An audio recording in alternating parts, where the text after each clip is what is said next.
ನಮಸ್ಕಾರ, ಕನ್ನಡ ಒನ್ಗೆ ಸ್ವಾಗತ. ನಾನು ಭಾಗ್ಯನಾರಾಯಣ ಬೊಗ್ಗವರಪು. ಕಂಗನಾ ರಾಣಾತ್ BJPಯ ನುಂಗಲಾರದ ತುಪ್ಪನ ಅಥವಾ BJPಯವರು ಬೇಕು ಅಂತಲೇ ಕೀ ಕೊಟ್ಟು ಆಕೆ ಆಡುವಂತಹ ನೀಚ ಮಾತುಗಳನ್ನು ಒಳಗೊಳಗೆ ಆನಂದಿಸ್ತಾರಾ ಅನ್ನುವಂತಹ ಅನುಮಾನಗಳು ಕಾಡ್ತವೆ. ಯಾಕಂದರೆ ದಿನ ಬೆಳಗಾದರೆ ಆಕೆ ಏನೋ ಒಂದು ನೀಚ ಹೇಳಿಕೆ ಕೊಡೋದು, ಅದರ ವಿರುದ್ಧವಾಗಿ BJPಯವರೇ ಮಾತಾಡೋದು, ವಾರ್ನಿಂಗ್ ಕೊಡೋದು, ಕರೆದು ವಾರ್ನಿಂಗ್ ಕೊಡೋದು. JP ನಡ್ಡಾ ರಾಷ್ಟ್ರೀಯ ಅಧ್ಯಕ್ಷರು ಕರೆದು ವಾರ್ನಿಂಗ್ ಕೊಟ್ಟಿದ್ದರಂತೆ ಕಳೆದ ಬಾರಿ ರೈತರ ವಿಚಾರವಾಗಿ ಮಾತನಾಡಿದ್ದಕ್ಕೆ. ಆದರೆ ಏನೂ ಬದಲಾಗಲ್ಲ. ಈಗ ಲೇಟೆಸ್ಟ್ ಟಾರ್ಗೆಟ್ ಕಂಗನಾ ರಾಣಾತ್ಗೆ ಲೇಟೆಸ್ಟ್ ಟಾರ್ಗೆಟ್ ಅಂದರೆ ಗಾಂಧಿ. ನಿನ್ನೆ ಗಾಂಧಿ ಜಯಂತಿ ಇತ್ತು. ರಾಷ್ಟ್ರಪಿತ ಅಂತ ಸಂಬೋಧಿಸ್ತಾರೆ ಗಾಂಧಿಯನ್ನು.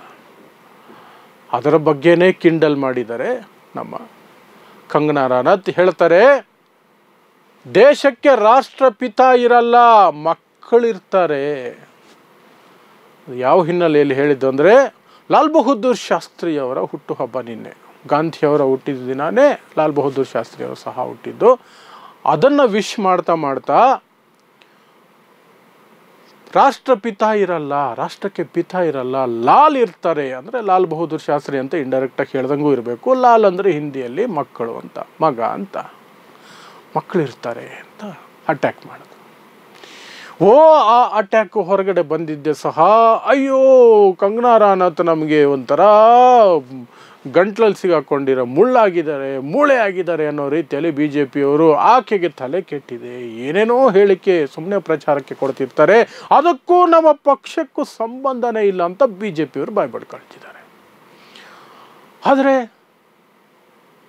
ಕಂಗನಾ ರಾಣಾತ್ಗೆ ಅಫಿಷಿಯಲ್ ಆಗಿ ಒಂದು ನೋಟಿಸ್ ಕೊಡಲ್ಲ, ಶಿಸ್ತು ಕ್ರಮ ತಗೊಳ್ಳಲ್ಲ, ಬಹಿರಂಗವಾಗಿ ಒಂದು ಎಚ್ಚರಿಕೆ ಮಾಡಲ್ಲ. ಆದರೆ ಕಂಗನಾ ರಾಣಾತ್ ಹೇಳಿಕೆಗಳಿಗೂ ನಮಗೂ ಸಂಬಂಧ ಇಲ್ಲ, ಅದು ಅವರ ವೈಯಕ್ತಿಕ ಹೇಳಿಕೆ. ಕರೆದು ಬುದ್ಧಿ ಹೇಳ್ತೀವಿ, ನೋಡೋಣ. ಹೇಳಿದ್ರು ಅನ್ನೋದನ್ನು ಸಹ ಅಫಿಷಿಯಲ್ ಆಗಿ ಅಧಿಕೃತವಾಗಿ BJP ಹೇಳಲ್ಲ. ಕರೆದು ಅವ್ರಿಗೆ ಬುದ್ಧಿ ಹೇಳಿದ್ದೀವಿ, ಚಾಟಿ ಬೀಸಿದ್ದೀವಿ, ಅದನ್ನು ಸಹ ಹೇಳಲ್ಲ. ಯಾವುದೋ ಮೂಲಗಳಿಂದ ಸುದ್ದಿಗಳು ಹೊರಗೆ ಬರ್ತವೆ, ಕರೆದು ಬೈದಿದ್ದಾರಂತೆ ಅಂತ.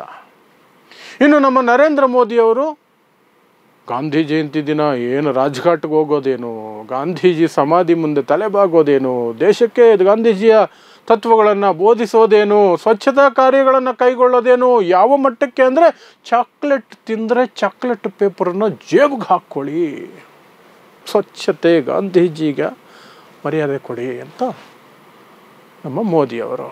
ಅದೇ ಮೋದಿಯವರೇನೆ ಕಂಗನಾ ರಾಣಾತ್ ಏನು ಅಂತ ಗೊತ್ತಿದ್ದು, ಆಕೆ ನಾಲಿಗೆ ಎಂಥದ್ದು ಅಂತ ಗೊತ್ತಿದ್ದು, ರೈತರ ವಿರುದ್ಧ ಆಕೆ ಆಡ್ಕೊಂಡು ಬರ್ತಿರುವಂತಹ ಮಾತುಗಳು ಎಂಥವು ಅಂತ ಗೊತ್ತಿದ್ದು, ದೇಶಕ್ಕೆ ಅನ್ನ ಕೊಡುವ ರೈತರನ್ನ ಉಗ್ರವಾದಿಗಳು ಅಂತ ಕರೆದಿರುವಂತಹ ಕಂಗನಾ ರಾಣಾತ್ ಬಗ್ಗೆ ಎಲ್ಲವೂ ಗೊತ್ತಿದ್ದು ಸಹ ಹಿಮಾಚಲ ಪ್ರದೇಶದ ಮಂಡಿ ಕ್ಷೇತ್ರದಿಂದ BJP ಟಿಕೆಟ್ ಕೊಡ್ತಾರೆ, ಗೆಲ್ಲಿಸ್ಕೊಂಡು ಬರ್ತಾರೆ, ಪಾರ್ಲಿಮೆಂಟ್ ಕರ್ಕೊಂಬರ್ತಾರೆ. ಎಲ್ಲೋ ರೋಡಲ್ಲಿ ನಿಂತ್ಕೊಂಡು ಕಿರ್ಚ್ತಾ ಇದ್ದಿದ್ದು ಮಹಾತಾಯಿನ ಕಾಮನ್ ಸೆನ್ಸ್ ಇಲ್ಲದೆ ಈ ದೇಶಕ್ಕೆ ಸ್ವಾತಂತ್ರ್ಯ ಬಂದಿದ್ದು 2014 ನಂತರ ಅಂತ ಹೇಳುವಂತಹ ಮಹಿಳೆಯನ್ನ, ದೇಶದ ಮೊದಲ ಪ್ರಧಾನಮಂತ್ರಿ ಸುಭಾಷ್ ಚಂದ್ರ ಬೋಸ್ ಅಂತ ಸುಳ್ಳು ಹೇಳ್ಕೊಂಡು ಓಡಾಡುವಂತಹ ಕಂಗನಾ ರಾಣಾತ್ನ ಪಾರ್ಲಿಮೆಂಟ್ಗೆ ಕರ್ಕೊಂಡು ಬರ್ತಾರೆ. ಇವರೇ ಟಿಕೆಟ್ ಕೊಟ್ಟು ಗೆಲ್ಲಿಸ್ಕೊಂಡು ಪಾರ್ಲಿಮೆಂಟ್ಗೆ ಕರ್ಕೊಂಡು ಬರ್ತಾರೆ. ಆದರೆ ಈಗ ಹೇಳ್ತಾರೆ ಆಕೆ ತಲೆ ಸರಿ ಇಲ್ಲ, ಪ್ರಚಾರಕ್ಕೆ ಏನೇನೋ ಹೇಳಿಕೆ ಕೊಡ್ತಾರೆ, ಅದು ಅಧಿಕೃತ ಪಕ್ಷದ ನಿಲುವಲ್ಲ. 5 ವರ್ಷಗಳ ಹಿಂದೆ ಪ್ರಜ್ಞಾ ಠಾಕೂರ್ ಅನ್ನುವಂತಹ ಭಯೋತ್ಪಾದನೆ ಆಪಾದನೆ ಇರುವಂತಹ ಒಂದು ಮಹಿಳೆಯನ್ನ, ಹೆಸರಿಗೆ ಸನ್ಯಾಸಿ, ರಕ್ತದಾಹಿ ಸನ್ಯಾಸಿ ಅಂತ ಕರಿಬೇಕೇನೋ, ಆ ಮಹಿಳೆಗೆ ಟಿಕೆಟ್ ಕೊಟ್ಟು ಮಧ್ಯಪ್ರದೇಶದಿಂದ ಗೆಲ್ಲಿಸ್ಕೊಂಡು ಬಂದಿದ್ರು ಇದೇ ಮೋದಿಯವರು, ಇದೇ BJPಯವರು. ಆ ಮಹಾತಾಯಿ ಗೋಡ್ಸೆಯನ್ನು ಹೊಗಳಿ ಅಟ್ಟಕ್ಕೇರಿಸಿರ್ಬೇಕಾದ್ರೆ ಗಾಂಧೀಜಿ ಬಗ್ಗೆ, ಗಾಂಧೀಜಿ ವಿರುದ್ಧ ಮಾತನಾಡಿದ ಆಕೆಯನ್ನು ನಾನು ಜೀವನ ಪರ್ಯಂತ ಕ್ಷಮಿಸಲ್ಲ ಅಂತ ಹೇಳ್ಬಿಟ್ರು ಮೋದಿಯವರು. ಅಷ್ಟೇ ಕ್ರಮ ಆಗಿದ್ದು ಆ ಹೇಳಿಕೆ ಒಂದೇ. ಆ ನಂತರ ಆಕೆಯ ಮೇಲೆ ಯಾವ ಕ್ರಮನೂ ಆಗಲಿಲ್ಲ, ಏನೂ ಆಗಲಿಲ್ಲ. 5 ವರ್ಷ ಸಂಸದೆಯಾಗಿ ಆರಾಮಾಗಿದ್ಲ ಅಮ್ಮ.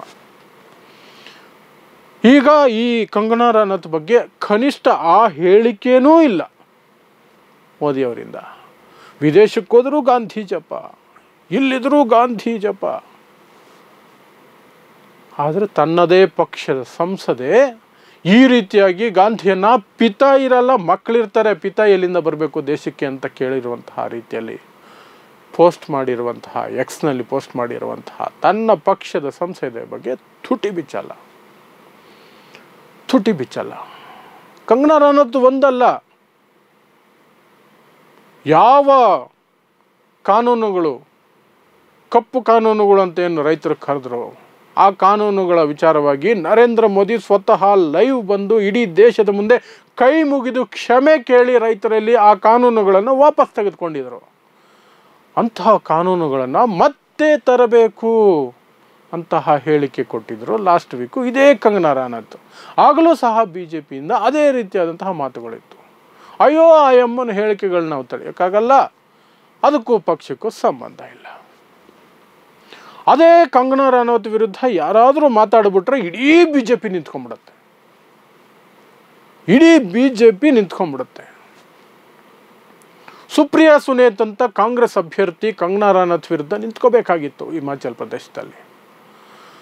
ಆಕೆಯ ಟ್ವಿಟ್ಟರನ್ನು ಹ್ಯಾಂಡಲ್ ಮಾಡ್ತಿದ್ದಂತಹ ವ್ಯಕ್ತಿ ಒಂದು ಪೋಸ್ಟ್ ಹಾಕ್ತಾನೆ, ರಾಣಾವತ್ಗೆ ಟಿಕೆಟ್ ಕೊಟ್ಟಾಗ ಕ್ಷೇತ್ರದ ಹೆಸರು ಮಂಡಿ ಅಂದರೆ ಇನ್ನೊಂದು ಅರ್ಥನೂ ಬರುತ್ತೆ, ಸಂತೆ ಅಂತ ಅಥವಾ ಮಾರ್ಕೆಟ್ ಅಂತ.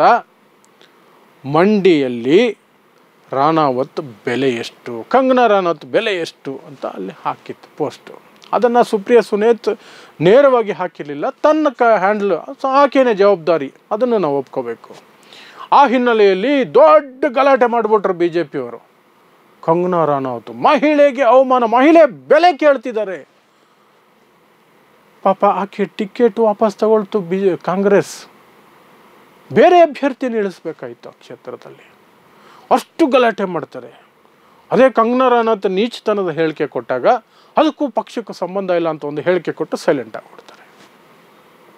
ಇದು ಗಾಂಧಿಯ ಬಗ್ಗೆ ಇವರಿಗೆ ಇರುವಂತಹ ನಿಜವಾದ ಪ್ರೀತಿ,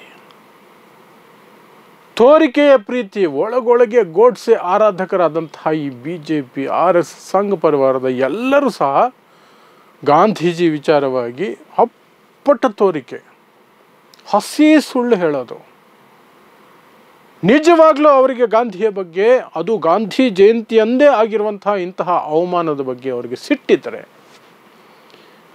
ಯಾವ ಮಟ್ಟಕ್ಕೆ ಕ್ರಮ ತೆಗೆದುಕೊಳ್ಳಬೇಕಾಗಿತ್ತು, ಎಂತಹ ಹೇಳಿಕೆಗಳು ಬರಬೇಕಾಗಿತ್ತು, ಶೋಕಾಸ್ ನೋಟಿಸ್ ಕೊಡಬೇಕಾಗಿತ್ತು, ಪಕ್ಷದಿಂದ ಕಿತ್ತು ಬಿಸಾಕ್ಬಿಡ್ತೀವಿ ನಿನ್ನ, ಅತಿ ಆಯಿತು ನಿಂದು ಅಂತ ಒಂದು ಹೇಳಿಕೆ, ಎಚ್ಚರಿಕೆ ಬರಬೇಕಾಯಿತು. ಯಾವುದೂ ಬಂದಿಲ್ಲ. ನಮಗೂ ಅದಕ್ಕೂ ಸಂಬಂಧ ಇಲ್ಲ ಅನ್ನೋದು ಬಿಟ್ಟರೆ ಬೇರೆ ಯಾವುದೂ ಬಂದಿಲ್ಲ.